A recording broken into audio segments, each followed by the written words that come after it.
பார்க்குறதுக்கு 51 வயக்காடு எல்லாம் விளைஞ்சி அறுவடை பண்ணுற நிலைமையில இருந்தது. இப்போ இந்த மே மாதம் பெஞ்ச மழையில் பார்த்திங்கன்னா எல்லாமே நெல் எல்லாமே சாஞ்சி அது எல்லாமே எப்படி முளைக்குதுன்னு பாருங்களேன்.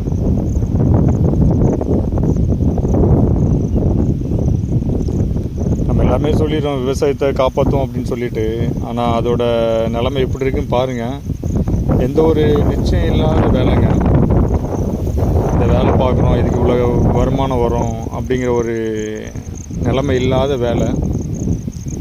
இப்போ இந்த விவசாயம் பார்த்திங்கன்னா 4 மாதமாக கஷ்டப்பட்டு எல்லாம் செலவு பண்ணி இந்த அறுவடை பண்ணுற ஸ்டேஜில் எல்லாமே முளைச்சிட்டு பாருங்கள். இதை பார்த்திங்கன்னா லோக்கலில் இருக்க எந்த ஒரு விவசாய டெப்போலேருந்தோ யாருமே வந்து பார்க்கல. பார்த்து நல்லபடியாக பண்ணணும்.